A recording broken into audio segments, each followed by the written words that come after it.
yang dikasih kelebihan itu atau karena itu siapa? Itulah yang disifati. Sifat mensifati. Sifat itu Hayyun yang telah mensifati keberadaannya sendiri yang bertajali. Ayo nih, jangan. Anak-anak tak gawe lagi nih ke rumah itu. Jika siswa berkumpul ketika adanya kumpul satu, maka dia akan menjadi zat wujud. Nah, sifat Allah itu wujud. Allah itu kan cuma istilahnya sebutan itu. Hakikat itu ya zat itu sendiri. Lalu zat itu mewujudkan tentang sifat. Nah, sifat itulah yang disebut zat dan sifat menjadi satu. Sifat dan mensifati. Zat itu seperti apa ya? Seperti yang kamu lihat ini wujudnya, alam dan isinya itulah yang disebut zat Allah itu. Dia wujud, mewujudkan keberadaannya, termasuk sifat-sifatnya juga. Lalu dia mensifati, apa yang disifati? Ya jiwa itulah disifati, atau yang disebut makhluk itu. Selama ini kan orang pikir apa? Maka dialah yang hidup. Dia berdiri sendiri, maha melihat, mendengar, tidak ada makhluk di dalamnya. Yang menjadikan adanya makhluk itu kan karena kita merasa adanya aku. Dan itu juga terjadi juga karena sifat itu Tuhan juga. Jadi takdir ngono. Nek gak ngono kan karena alam dunia. Kalau ada yang mengatakan bahwa alam ini akan Jawa akan terbelah menjadi dua karena kebanyakan kesalahan dan dosa perbuatan manusia, enggak. Secara logika iya, tapi secara hakikat enggak. Bisa Allah dewi. Aku kadang berpikir kenapa manusia dikatakan karena perbuatan manusia. Padahal manusia itu tidak ada, yang ada cuma Tuhan itu sendiri yang bertajali, bersifat dan mensifati menjadi roh dan jiwa yang terakhir. Atau nyawa itu sendiri yang menjadikan mereka baik dan buruk juga Tuhan itu sendiri. Itu sebabnya dalam surat As-Syamah 8 sebagian jiwa itu berikan petunjuk jalan menuju mutakin jalan itu, tapi sebagian aku biarkan dalam kefasikan dan kemusyrikan. Berarti semua terjadi karena dia, bukan karena, jangan dilihat karena makhluknya. Kalau makhluknya ya iya padha karo dalam membuat pendawa wek Kurawa. Ya jadi pendawa itu jenenge bila zahir. Bila dalangi. Sapa sing dadekno Kurawa ya dalange dhewe. Jadi sebabnya kewajiban Rasulullah itu menyadarkan manusia, mengenalkan hakikat dirinya sendiri agar dia mengenal Tuhan. Itu saja. Kalau sudah mengenal, baru dia diajari bagaimana dia berakhlak, akhlak karimah, dan bermanfaat untuk seluruh alam, rahmatul alamin. Dia nggak membahas wong ini nggak tayang, enggak yang dia nggak dibahas oleh Rasulullah. Yang ditanamkan adalah dia mengenal hakikat dirinya sendiri dan siapa Tuhan itu. Kalau kita membahas tentang apa istilahnya karunia, ketajaman, rusak minara, ya kayak apa? Orang yang dikasih pengetahuan itu rata-rata ya tahu itu jungkir, tahu itu sering beset, keakuan diri yang ada. Biarlah karunia itu nggak perlu dibahas, perlu dibahas bagaimana manusia itu mengenal Tuhannya itu saja. Untuk dapat mengenal Tuhannya dia harus mengenal siapa dirinya sendiri.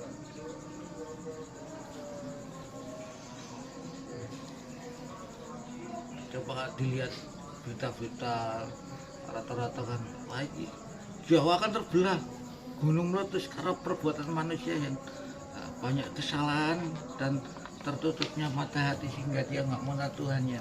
Akhirnya dunia ini diisi keburukan yang lebih banyak daripada kebaikan, akhirnya jomplang. Maka Allah perlu dibersihkan. Secara logika mungkin kalau kita kembalikan lagi, siapa yang menjadikan mereka menjadi kufur? Ya Tuhan itu sendiri.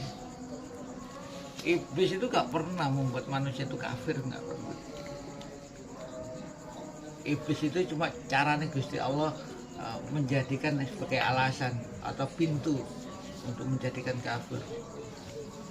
Lalu siapa yang menjadi sebagaimana Rasulullah juga sebagai lambang kebajikan sang Allah sendiri. Tapi Muhammad tidak pernah berhak untuk mengislamkan manusia, karena hidayah itu bukan milik Muhammad tapi milik Tuhan itu sendiri. Bagaimanapun ceramah model kaya apa Kanjeng Nabi, dia nggak berhak mengislamkan manusia. Yang berhak adalah hidayah milik Tuhan itu sendiri. Bagaimana mungkin kalau semua itu, kalau sudah yakin bahwa yang hidup manusia itu hakikatnya adalah roh, dan roh itu bagian dari ketuhanan, bagaimana kita mengatakan itu dosa? Dosa itu biarlah urusan Tuhan. Alam yang dihancurkan oleh Tuhan itu memang wajib bagi Allah demi kemaslahatan alam dunia itu sendiri. Seperti halnya pepohonan itu harus ditebang oleh pemiliknya, sebagian ranting-rantingnya harus ditebang, harus wajib, bukan untuk membunuh, tapi justru demi kemaslahatan pohon itu sendiri, biar dia tetap bertahan, tumbuh lagi, tumbuhnya dedaunan membuat pohon itu tetap hidup. Alam juga sama, kalau memang dihancurkan sebagian, itu hak Gusti Allah. Tentu Tuhan sudah memperhitungkan, karena hakikat hidup itu ya Tuhan itu sendiri. Seluruh makhluk di alam dunia adalah untuk memenuhi dunia, dan dunia itu milik Tuhan itu sendiri. Yang bergerak, yang bersifat, bahkan roh itu adalah bagian dari ketuhanan yang disifati, saling sifat mensifati. Tapi justru seringkali kita dengar seolah-olah orang manusia banyak yang tidak mengenal Tuhannya, perlu dihancurkan, dimusnahkan. Pelajaran tertentu. Anasir alam ini sedang membenah diri. Itu memang karena Tuhan kok. Tuhan itu ya zat itulah Tuhan itu masuk. Allah itu, Tuhan itu kan sebutan nih. Dan sifatullah itu ya tadi ini roh itu Nur Muhammad itu. Lalu mensifati roh-roh yang di bawahnya sampai ke jiwa. Dirangkum kuabe. Baik. Oh nggih, Pak. Apa ono? Logikae.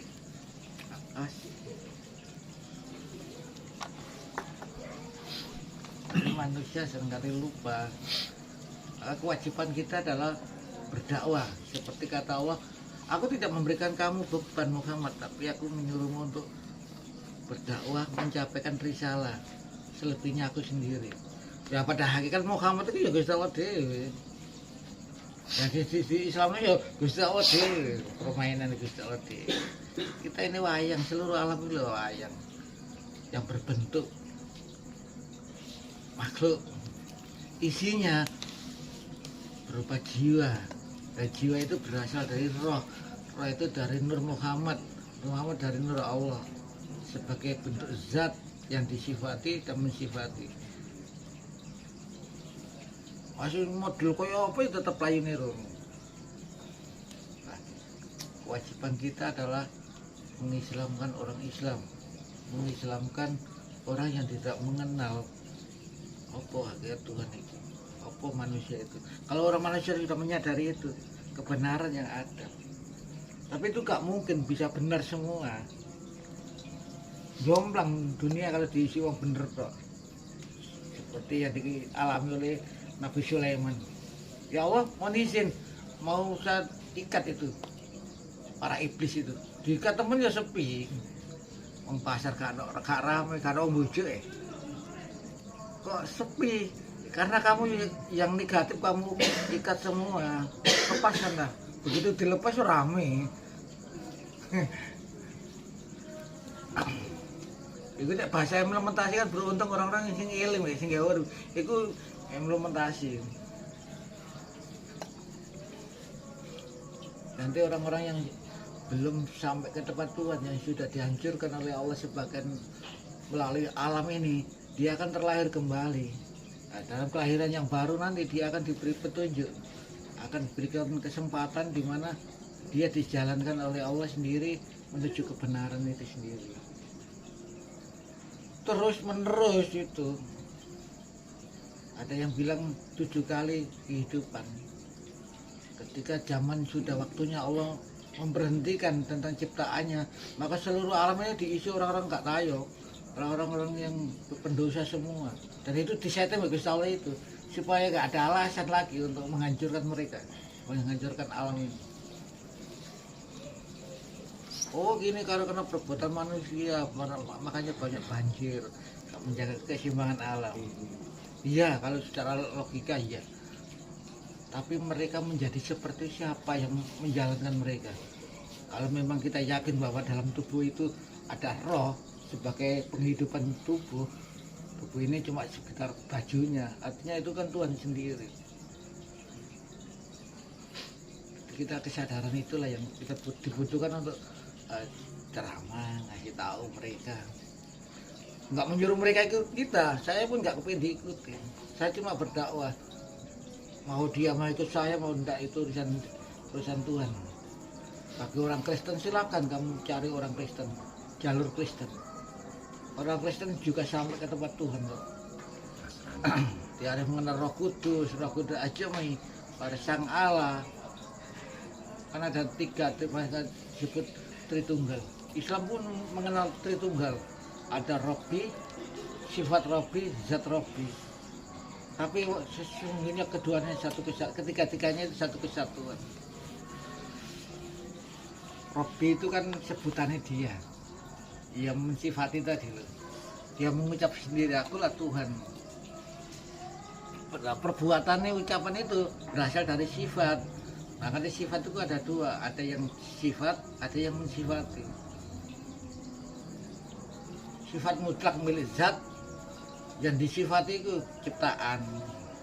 Tapi dia juga semuanya diikat satu ikatan, disebut zat, wujud.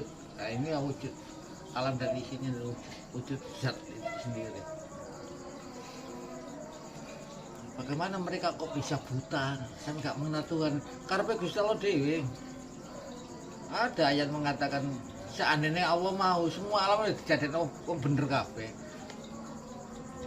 Tapi Gusti Allah kan gak rame dunia, makanya ada Baitul Makmur iki ya tujuane ngono, saring tarik menarik, saring diciptakan, dipelihara, ya juga dihancurkan.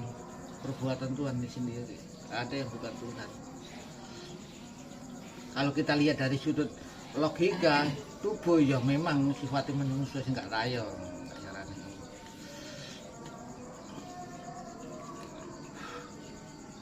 Manusia kan kadang-kadang sifat keakuannya itu loh, sembahyang jadi rumusnya bisa sembahyang.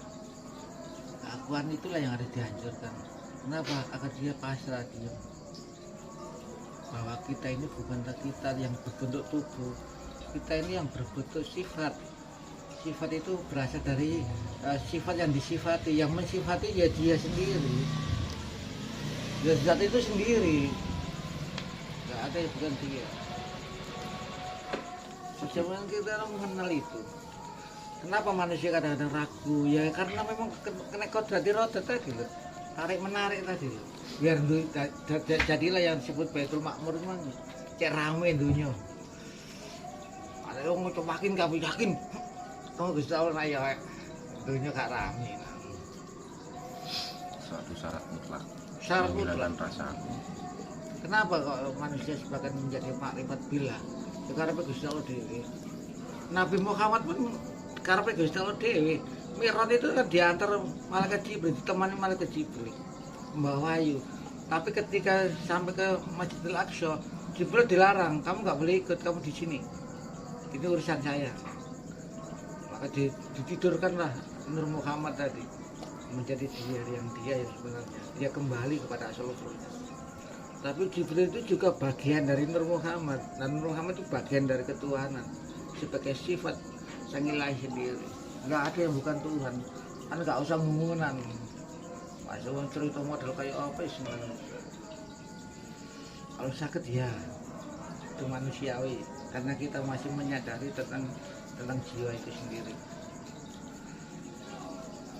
Tinggal kita bagaimana kita melepaskan keakuan, fokus, diamnya itulah yang disebut pasrah. Ikhlas itu ketulusan kamu, tidak ada beban dalam hati kamu dalam mengingatnya. tapi kamu nggak usah perlu merasa bisa mengingat. Kamu cuma dikasih itu. Sama dengan Gatot dia nggak perlu mengaku bisa terbang. Dia hanya dikai alat sang dalang bahwa dia bisa terbang. Dalang itu sendirilah yang terbang atas sifatnya sendiri. Maka sifatnya itu sifat bisa mensifati. Yang masuk ke wayang disebut yang disifati. Yang memberi itu jenis sifat keinginan.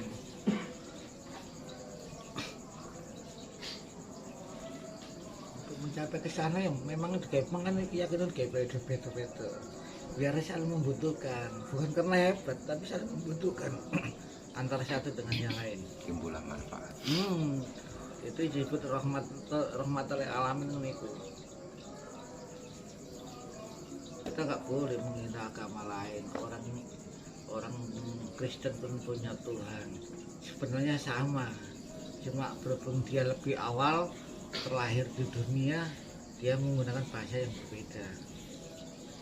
Kan nggak mungkin kita menyuruh wong kulonan ngomong bahasa Jawa wong etan.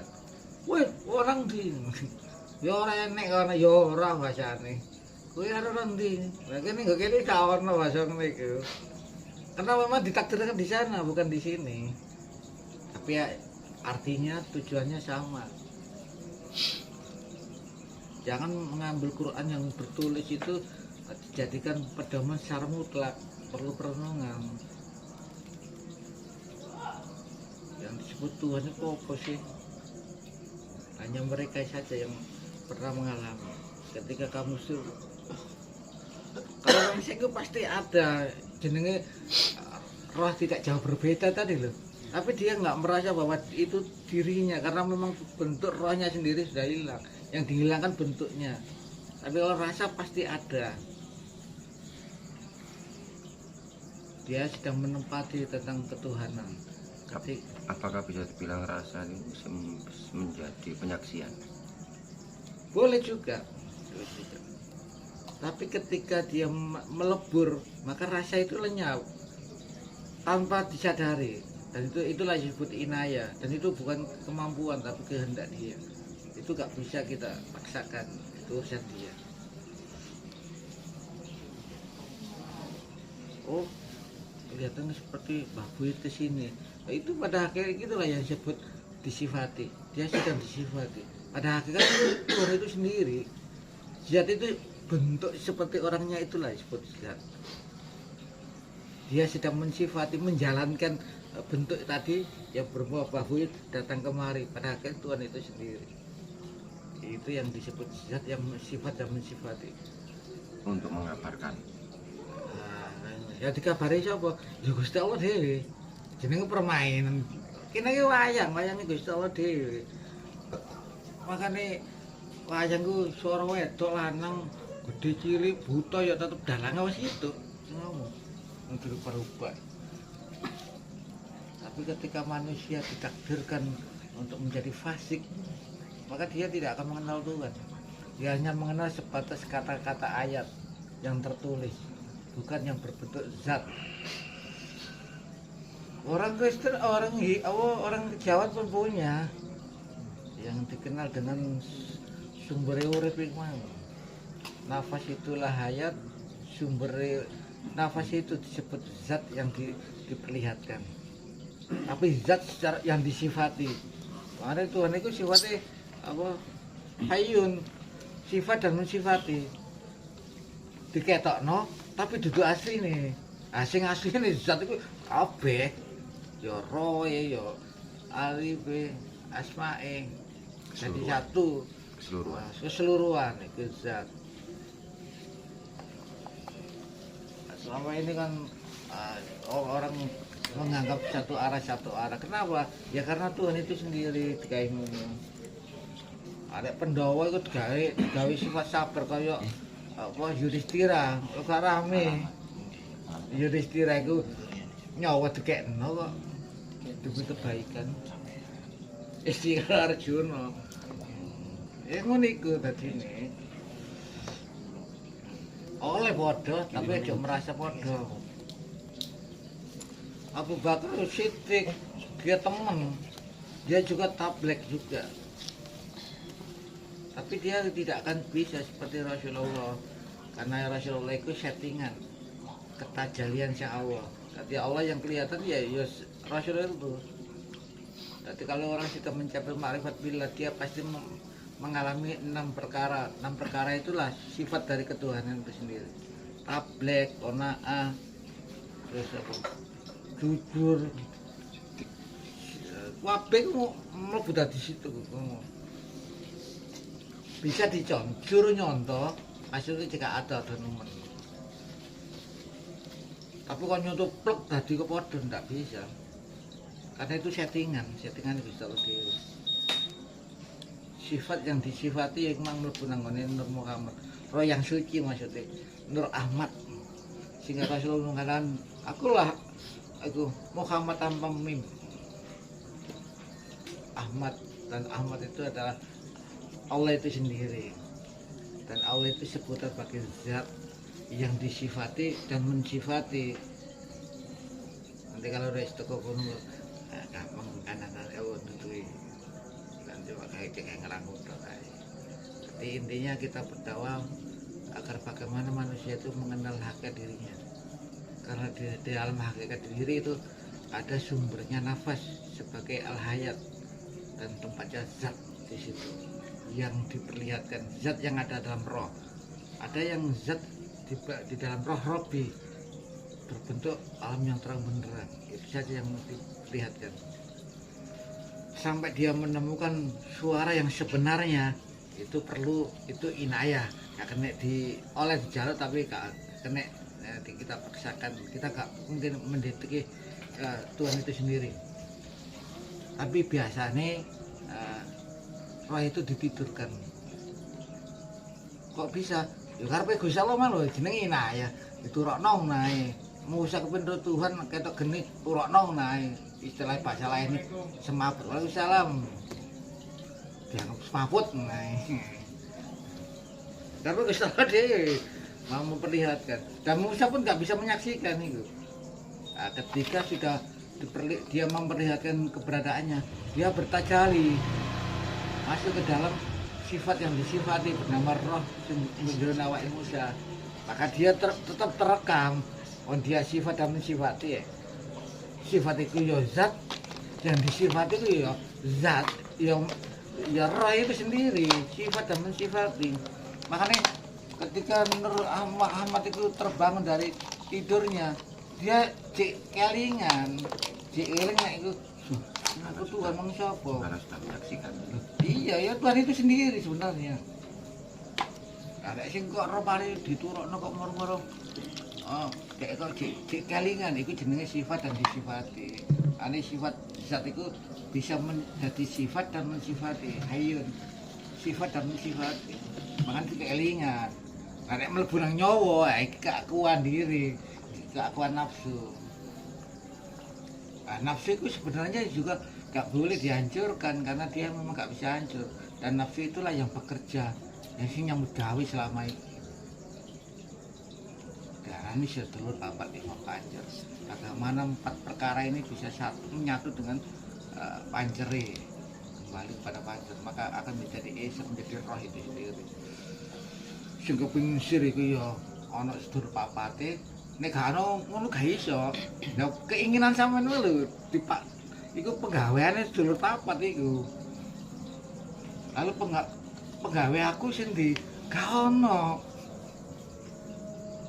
Makane darane sifat mensifati gak ono diono-ono wis sing gawe urip. Di ana perjalanan, di ana perjuangan. Hakikate Gusti Allah dhewe. Iya. Jadi kita gak perlu membahas tentang waskita, rusak dunia winara, ya boleh lah, tapi bukan itu yang kita tekankan. Karena itu karunia, nggak perlu dipamerkan. Oh aku roh, besok katengan nggak perlu. Yang perlu kita canangkan adalah, memang dia mau berdakwah, berdakwahlah agar manusia itu mengenal Tuhannya. Ya apa caranya? Itu saja. Selebihnya karunia itu biar Gusti Allah dewi. Nanti karunia mensifati karunia. Karunia wa Allah, nek telepon jasad adian. Itu yang disifati. Maksudnya bahasanya sih itu berhubung kakek bahasa Tadi ini modelnya ngono man. Sifat dan disifati. Ya apa bahasane bulet ae. Sampai di sini dulu. Nih, 9 lebih 40 ya, Bang.